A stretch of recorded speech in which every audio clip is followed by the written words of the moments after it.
우리에게 주신 하나님 말씀 히브리서 12장 1절에서 13절의 말씀 함께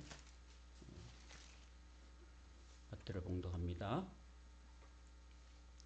이러므로 우리에게 구름같이 둘러싼 허다한 정인들이 있으니 모든 무거운 것과 얽매이기 쉬운 죄를 벗어버리고 인내로서 우리 앞에 당한 경주를 하며 믿음의 주요 또 온전케 하시는 이인 예수를 바라보자. 그는 그 앞에 있는 기쁨을 위하여 십자가를 참으사 부끄러움을 개의치 아니하시더니 하나님 보좌 우편에 앉으셨느니라. 너희가 피곤하여 낙심하지 않기 위하여 죄인들이 이같이 자기에게 거역한 일을 참으신 일을 생각하라. 너희가 죄와 싸우되 아직 피 흘리기까지는 대항하지 아니하고 또 아들들에게 권한 것 같이 너희에게 권면하신 말씀도 잊었도다. 일러스되 내 아들아 주의 징계하심을 경히 여기지 말며 그에게 꾸지람을 받을 때에 낙심하지 말라.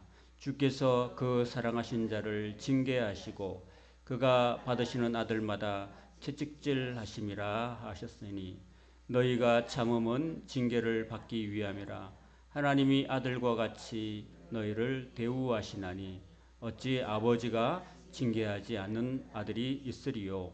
징계는 다 받는 것이거늘 너희에게 없으면 사생자요 친아들이 아니니라. 또 우리 육신의 아버지가 우리를 징계하여도 공경하였거든 하물며 모든 영의 아버지께 더욱 복종하며 살려 하지 않겠느냐. 그들은 잠시 자기 뜻대로 우리를 징계하였거니와 오직 하나님은 우리의 유익을 위하여 그의 거룩하심에 참여하게 하시느니라. 무릇 징계가 당시에는 즐거워 보이지 않고 슬퍼 보이나 후로 그로 말미암아 연단받은 자들은 의와 평강의 열매를 맺느니라. 그러므로 피곤한 손과 연약한 무릎을 일으켜 세우고 너희 발을 위하여 곧은 길을 만들어 저는 다리로 하여금 어그러지지 않고 고침을 받게 하라. 아멘. 할렐루야. 어버이 주일날 하나님께서 여러분의 가정에 또 여러분에게 또 여러분의 부모님이 살아계시다면 여러분 부모님에게 또 여러분 자녀손들에게 크신 은혜와 평강을 주시기를 축원합니다. 제목 같이 한번 읽어봅시다. 인내는 쓰나 그 열매는 달다. 우리가 지금 사실 어버이 주일인데 히브리서의 말씀을 계속 이어가게 되었습니다. 오늘 이 히브리서의 말씀 보면은 아버지가 아들을 훈육하는 그런 내용도 좀 담겨 있긴 합니다.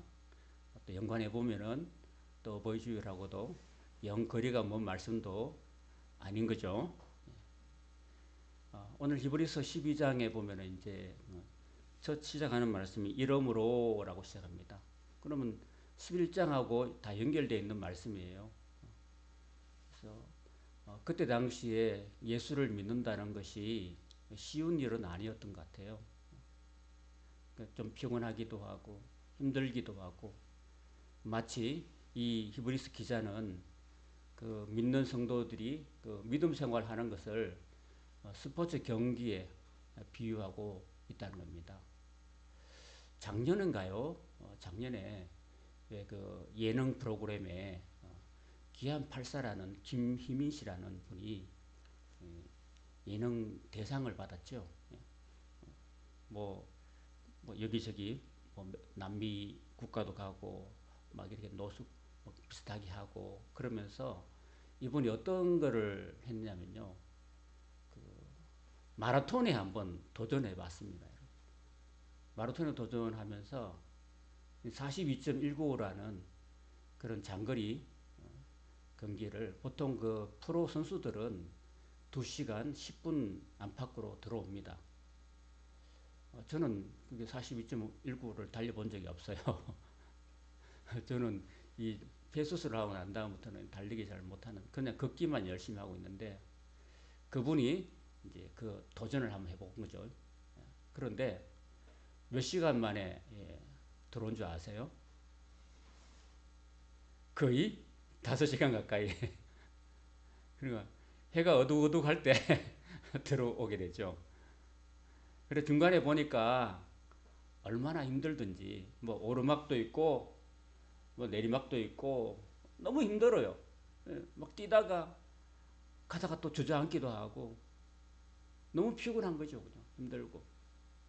야, 이거 이렇게 카메라 들고 막 이렇게 본인을 막 중계하고 있는데 많은 시청자들이 볼 거 아니에요? 그거를. 이거 포기할 수도 없고 죽을 지경이에요. 그러면서 막 겨우겨우 이렇게 막 옆에서 어떤 사람이 막 같이 그 런닝메이트로 띄워주기도 하고 막 그렇게 막 이렇게 애써주는 그 너무 고마워하죠. 내가 정말 포기하고 싶을 때가 있었는데 그 포기하고 싶을 때 달리던 사람이 자기가 그 자기 갈 길 안 가고 다시 뒤돌아와 가지고 옆에서 같이 런닝메이트를 해주는 거예요. 그래서 힘내세요. 기안84님 힘내세요. 막 이렇게 막 달려주니까 끝내 한 5시간 가까이 걸려서 도착할 때 그 사람들이요, 그 마지막에 들어오는 꼴이 나는 그 사람을 향해서 기안84를 향해서 물론 연예이기도 하지만은 탁상 끝까지 들어온 걸 보면서 막 이렇게 격려의 박수를 해주는 그런 모습들이 너무너무 인상 깊었습니다. 아마 제 개인적으로 생각하는 그분이 그 마라톤을 했기 때문에 예능 대상을 받은 것 같아요. 제 생각에는. 자, 그런데 오늘 이 히브리스 기자는 그때 당시 초대교회 때에 그 마라톤을 했던 거죠. 그 초대교회 때 이 그 헬라 지역을 중심으로 해가지고 이 마라톤이라는 게 시작된 거거든요.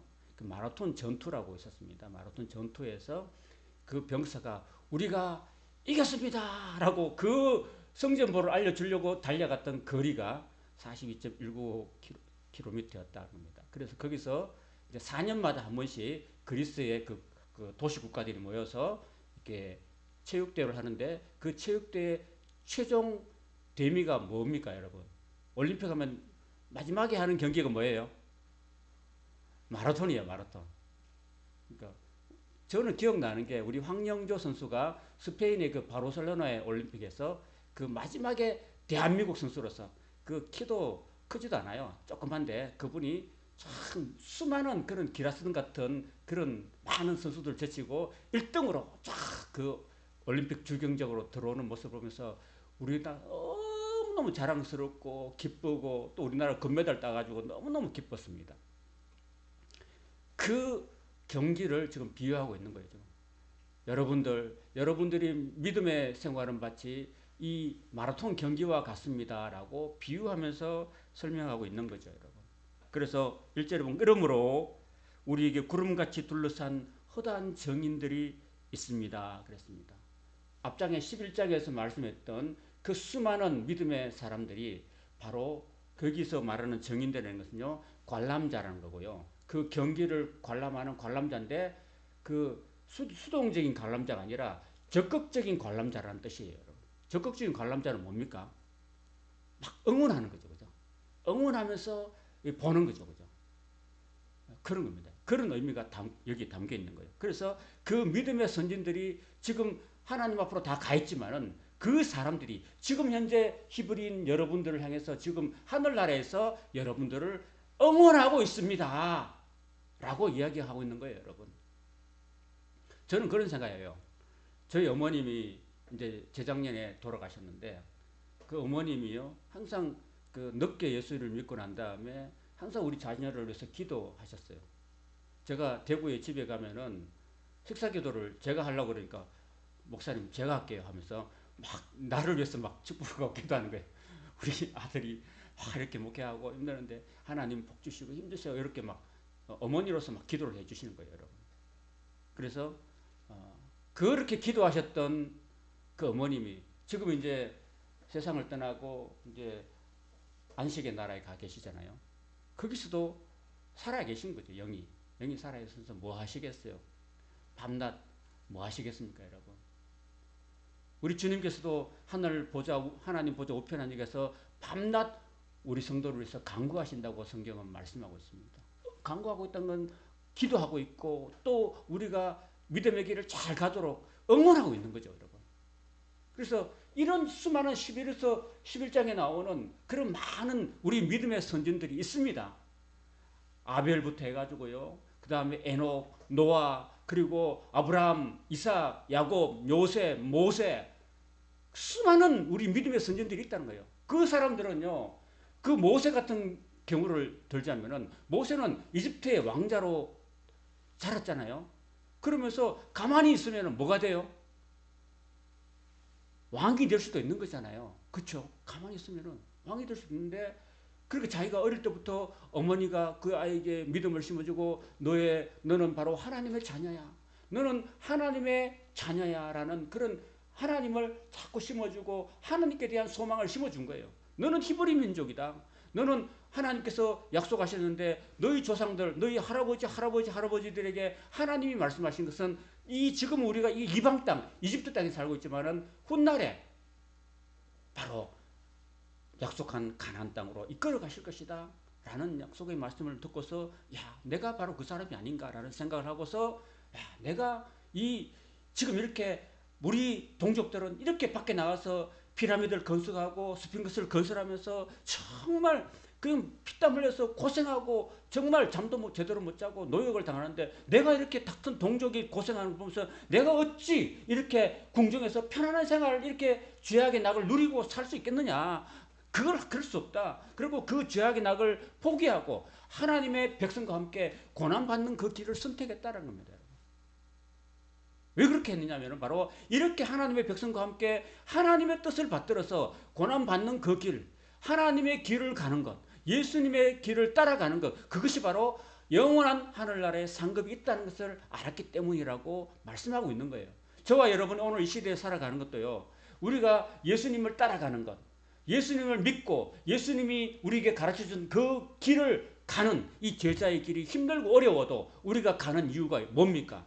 바로 하늘나라에 우리를 위해서 주시는 상급이 있다는 것을 우리가 믿기 때문에 그렇게 하는 거 아니겠어요? 그죠? 그런 이야기를 하면서 여러분들은 이제 모든 무거운 것과 얽매이기 쉬운 모든 죄를 다 벗어버리고 이제 인내로서 믿음의 경주를 합시다라고 이렇게 권면하고 있는 거예요. 여러분 달리기 할 때 여러분 뭐 등산 마라톤 하시는 선수들 보면은 어떻게 해요? 팬티 하나만 딱 입고 자죠.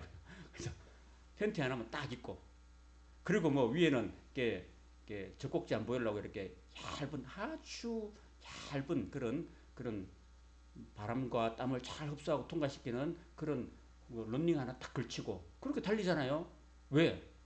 그렇게 달려야지 바람의 저항을 적게 받고 그러잖아요. 그죠? 그래서 우리는 인생의 마라톤을 하는 사람이에요. 우리는 하나님 나라가 우리의 최종 목적지고 그 목적지가 42.195km입니다. 그 가는데 여러분 우리 달리기 하는 사람이야. 운동선수인데 그러면 여러분 그냥 이삿짐 들고 막 이렇게 달려야 돼요? 그러면 42.195 못 가요. 5km도 못 가고 나가 떨어져요.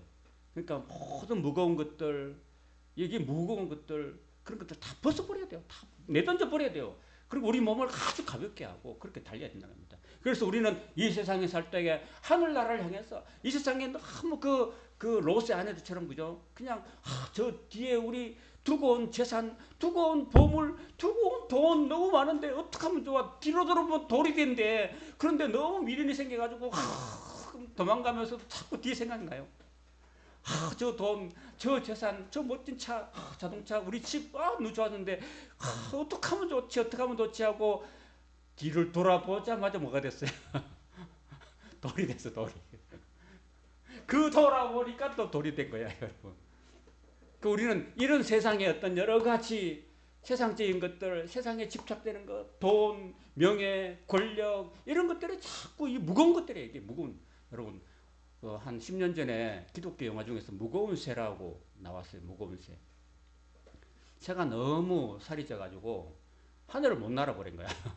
하늘을 못 나는 그런 새가 바로 우리라는 거죠. 우리가 세상에 너무 미련이 많아요. 세상에. 우리는 최종 목적은 어디예요? 우리가 달려가야 할 꼬리 인재지면 어디예요? 하늘나라 가려면요. 하늘이 높아요, 낮아요?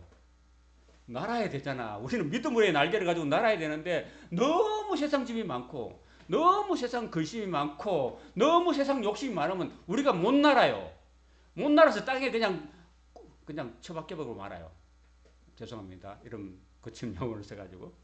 그런 거 다 벗어버리라고요. 죄 다 벗어버리라. 우리는 너무 얼매기 쉬운 죄가 많아요. 그죠? 그래서 이 죄 같은 거 항상 우리가 죄에 얽매여 살아가요. 모든 세상 사람들이 다 뭐에 얽매여 삽니까? 죄에 얽매여 사는 거예요. 그래서 예수님께서 수고하고 무거운 짐진 자들이라고 이야기하고 있습니다. 우리 인생은 전부 다 죄짐을 지고서 고나게 하루하루 살아가고 있는 거예요. 그런 것들 우리가 이제 하늘나라 가기 위해서는 다 벗어버려야 돼요. 예수님이 우리 죄를 다 씻어버렸어요. 우리 죄를 다 짊어지셨어요. 그러니까 우리가 우리 짐을 어디다가 내려놔야 돼요? 십자가 밑에 다 내려놔버리고 내 무거운 짐들 수고한 것들 다 내려버리고 내 죄짐도 다 내려버리고 이제 예수님만 바라보고 홀가분하게 우리는 주님을 따라가야 될 줄로 믿습니다. 그래서 경주를 하라고 이야기하고 있습니다. 그러면서 더 나아가서 이제 예수님을 이야기하고 있는 거예요. 예수님은 어떤 경주를 하셨나?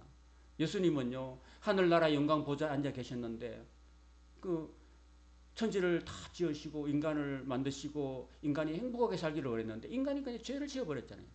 사탄에 속아서. 그래서 인간이 죄짐을 지고 힘들게 살아가고 결국은 죽음과 심판에 이를 수밖에 없는 그런 우리 죄인들을 구원하시려고 영광 보좌 다 버리시고 낮고 낮은 이 땅에 사람이 되셔서 사람으로 오셔가지고 또 우리 연약함을 다 짊어지시고 우리의 죄짐을 다 짊어지시고 우리의 질병과 우리의 죽음과 우리의 절망까지도 다 짊어지시고 그 십자가에 매달리셔가지고 양손과 양발에 못 박히시고 허리에 창 찔리셔가지고 우리 죄를 다 짊어지시고 우리 죄를 다 청산하신 줄로 믿습니다.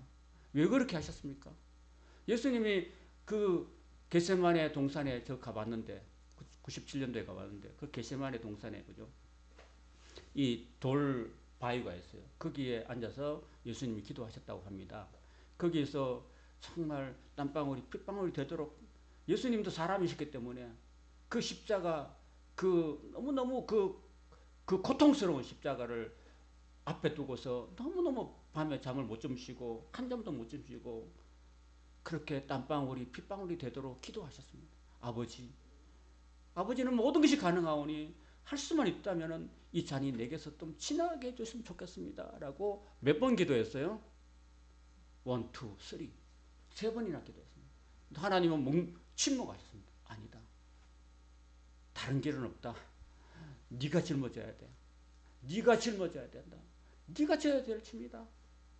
그리고 네가 이거 짊어지고 하면은 나중에 네가 영원한 대제사장이 되고 영원한 구세주가 되고 영원한 심판의 주가 될 것이고 너는 내 보좌 우편에 앉게 될 것이야 라고 하나님께서 그렇게 말씀해 주신 거죠. 그래서 그 앞에 있는 즐거움을 위하여서 십자가를 참으셨다라고 말씀하고 있습니다.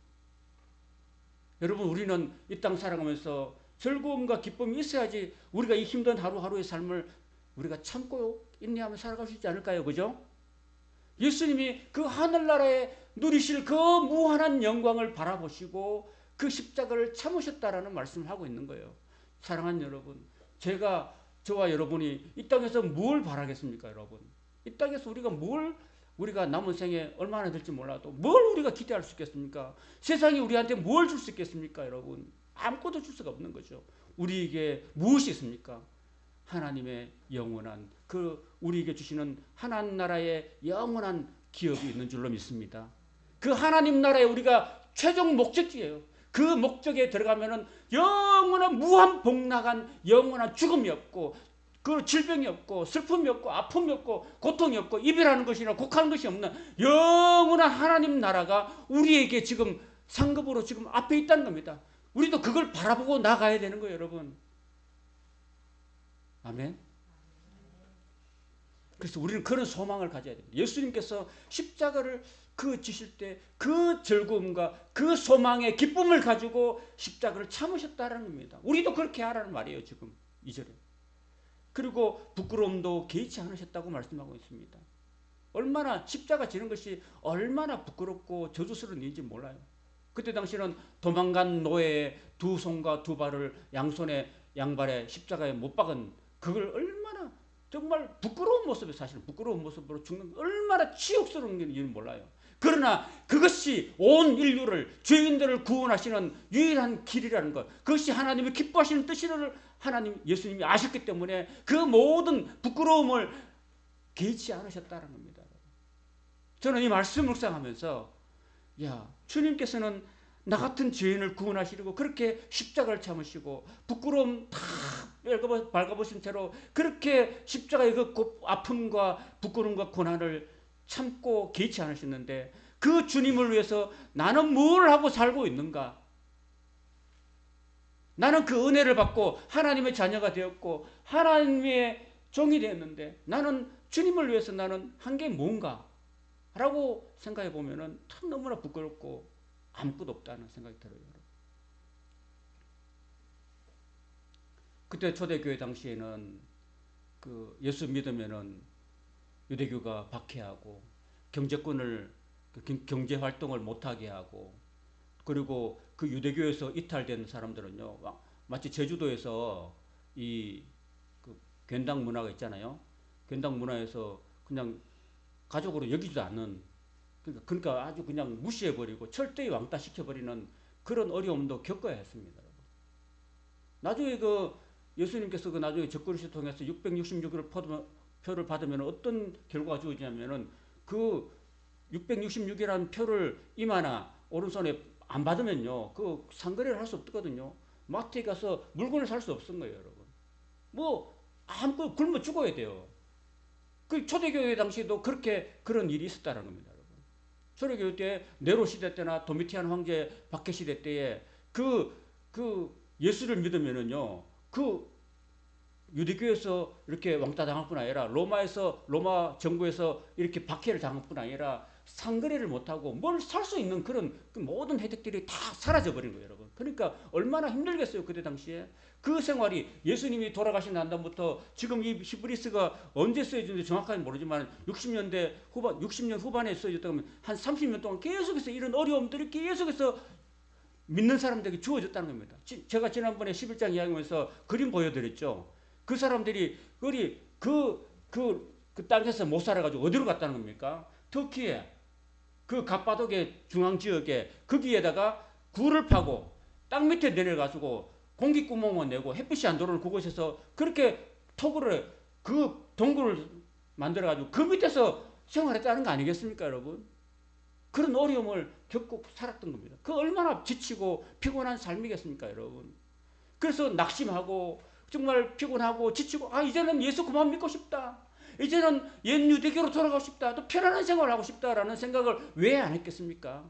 그 어려움과 고난과 그 외롭고 힘들고 지친 그 삶 속에서 유대교로 돌아가면 다시 편안하고 다시 상기를 할 수 있는 그런 생활을 할 수 있는데 그런 생활하고 옛 유대교로 돌아가면 안 된다고 지금 이야기를 지금 히브리 11장에 얘기를 하고 있고 12장에 예수님의 이야기를 하고 있는 거예요, 여러분. 그래서 끝까지 예수님을 바라보면서 끝까지 믿음을 포기하지 않고 잘 참으면은 끝내 의와 평강의 열매를 맺을 것이다라는 소망을 주신다는 겁니다.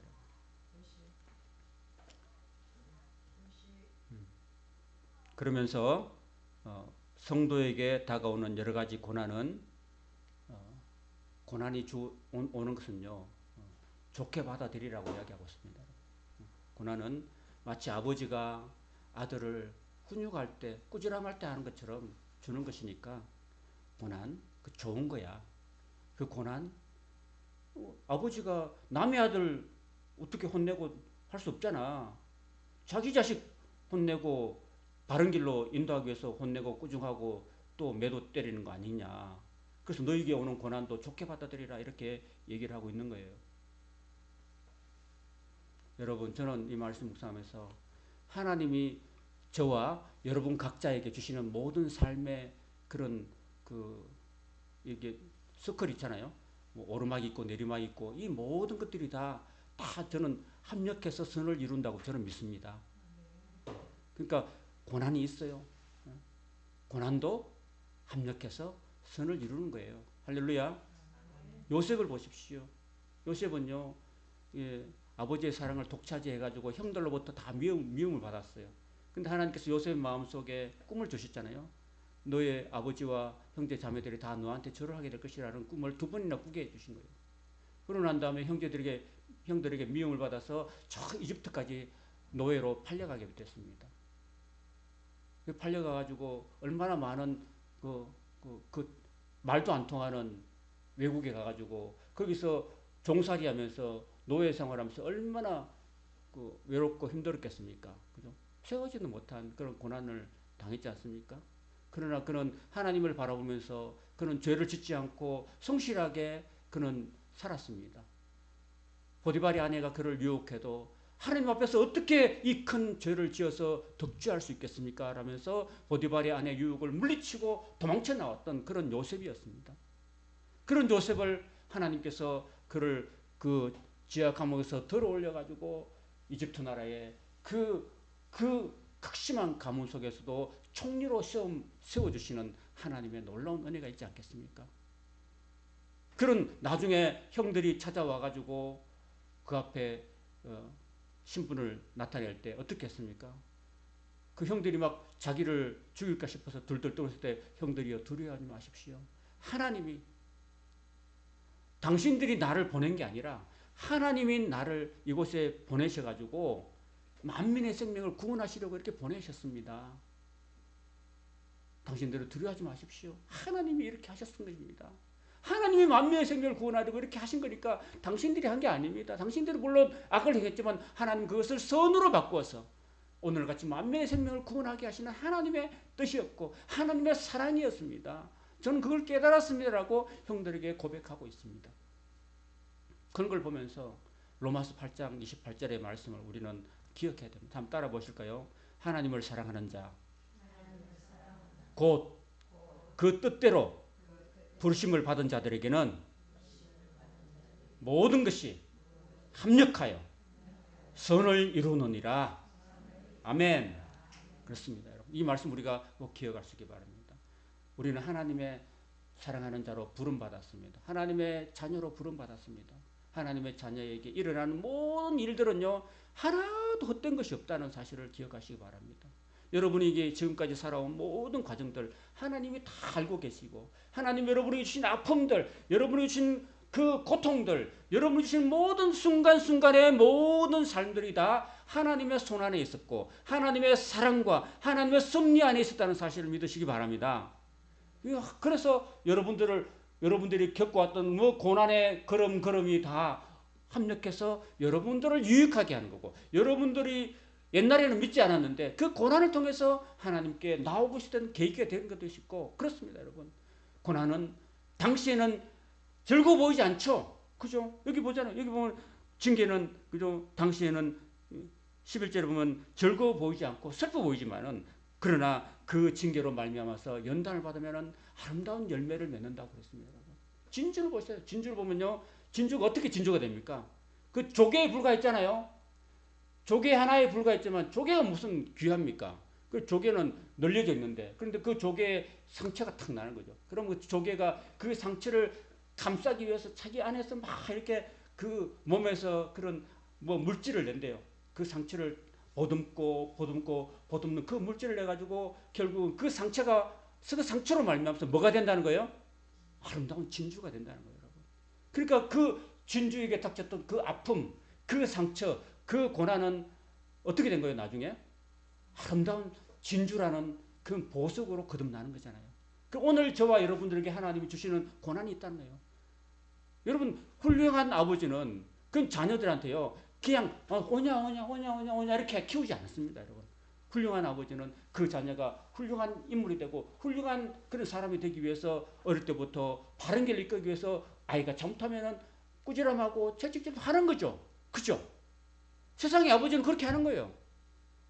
저도 우리 아이들을 그냥 작은 북채로 때리기도 하고 때로는 철사라는 것도 길쭉한 척사로 때리기도 하고 막 그렇게 했는 적이 있었는데 아버지는 아버지의 개인적인 뜻으로 그렇게 때려도 자식들이 아버지를 공경했다고 말하는데 하나님은 하나님의 감정과 하나님의 개인적인 이유로 우리를 고난 주시는 게 아니라 하나님은 우리의 유익을 위해서 고난을 주신다고 이야기하고 있는 거예요. 우리가 받는 모든 고난들 속에서도 우리는 낙심하지 말아야 되는 거예요. 왜? 고난이 지금은 힘들고 아프고 어려워도 결국은 이 고난을 통해서 우리가 뭐가 된다고요? 진주가 된다니까. 나는 진주야. 이 고난도 다 나는 내가 진주가 되는 과정이야 라고 여러분이 그렇게 믿고 고난 속에서도 감사하기를 바랍니다. 그렇습니다. 우리 교회에 나왔던 정세영 집사님, 그분 언니가 정이영 집사님, 아마 뭐 1영이, 2영이, 뭐 3영이 이렇게 있는 것 같은데, 그 정이영 집사님이 옛날에 우리 교회에 와서 한번 성경 공부를 한 적이 있는데, 그분 남편이 있어요. 그분 남편이 전에는 막 이렇게 예수 안 믿고 막 마음대로 하고 뭐 이렇게 했던, 가정을 힘들게 했던 그런 아빠였는데, 그분에게 갑자기 중한 질병이 생긴 거예요. 암이라는 큰 질병을 앞두고 너무 힘들어하고 고통스러웠습니다. 그러니까 뭐 의지할 데가 없는 거죠. 돈이 많은 것도 아니고 뭐 어찌 뭐 아는 친척이 뭐 부자가 권력자도 있는 것도 아니고 아무것도 없을 때 뭐 누구를 의지해야 됩니까? 하나님께 붙들고 그 부인이 영락교회 열심히 다니는 그런 성도였는데 그분이 얼마나 하나님께 매달리고 기도하고 또 남편에게 복음을 전하고 당신이 이렇게 힘들고 어려울 때 하나님께 의지하세요. 전도했습니다. 전도하고 그래서 그렇게 그 질병과 고난을 통해서 그분이 이제 예수님을 의지하게 되고 예수님 믿게 된 거예요, 여러분. 그러니까 고난은 뭐예요? 그렇게 지멋대로 살면은 내버려둬 버리면은 결국은 지멋대로 살다가 죽으면은 심판받는 길로 나가는 밖에 없지만은 사랑하기 때문에 아픔을 주시는 거 아니겠어요? 저는 그렇게 생각이 들어요. 그래서 아픔을 통해서 하나님을 알게 되고 이제 많이 건강이 좋아지고 우리 암 걸리면 5년 안에 죽잖아요. 그죠? 근데 그분 아직 살아계시네요. 좀 육지로 가 계시는데 좀 살아계십니다. 건강하게. 그래서 아픔을 통해서 하나님을 만나게 되고 이제 하나님의 자녀가 되고 영원한 소망을 가지게 된 겁니다. 그래서 오늘 이렇게 이 말씀을 주시고 있는 거예요. 그래서 결국은 너희 발을 위하여 곧은 길을 만들어 저런 다리로 하여금 어그러지지 않고 고침을 받게 하라. 이 말은 뭐냐면은 너희가 지금 힘들고 피곤한 삶을 살고 있지 않냐? 그러니까 새 힘을 얻으라. 이제 지친 너의 다리와 지친 무릎과 피곤한 손을 다 새 힘을 얻어서 새 힘이 어디서 옵니까? 예수님으로부터 성령님으로부터 오니까 이제 다시 새 힘으로 충전하고 믿음에 많은 선진들이 있지 않느냐? 그걸 본받으라. 그리고 예수님이 계시지 않는가? 예수님이 너를 돕는다. 예수님이 하늘나라 보좌 우편에 앉아서 지금도 간구하는 그의 자녀들을 돕고 계신다. 예수님을 의지하라. 예수님을 믿고 바라보고 의지하고 나가면 하나님이 힘주시고 너를 붙들어주시고 너를 고쳐주시고 치료해주신다. 그 예수님 붙들고 믿음으로 나아가라고 지금 권면하고 있는 거예요, 여러분. 그래서 이 말씀을 들었던 히브리 성도들은 어떻게 했을까요? 아, 그렇지. 우리가 좀 지금 힘들고 했다도 뭐 우리가 지금 예수님처럼 바울처럼 우리가 죽기나 했나? 죄하고 싸우되 피 흘리까지는 대항하지 않았잖아. 그러니까 우리는 그만큼도 아니야. 그러니까 우리는 충분히 견딜 수 있어. 예수님도 견뎠고 바울도 견뎠고 모세도 다 견뎠는데 우리도 견뎌내자. 힘을 내자. 다시 한번 힘을 내고 일어서서 달려나가자. 기안팔사가 엎어져 있다가 주저앉아 있다가 막 옆에 사람들이 막 권면하니까 그죠? 다시 힘을 내가지고 물 한 잔 마시고 또 달려가서 끝내 그 꼬린지름에 도달하는 것처럼 오늘 저와 여러분들도 다시 힘을 내가지고 이렇게 믿음을 가지고 여러분 영원한 하나님 나라의 꼬린 될 때까지 힘을 내어서 달려갈 수 있는 결국은 하나님 나라의 영원한 상급 받을 수 있는 우리 교회 성도들 되시기를 주님의 이름으로 축원합니다.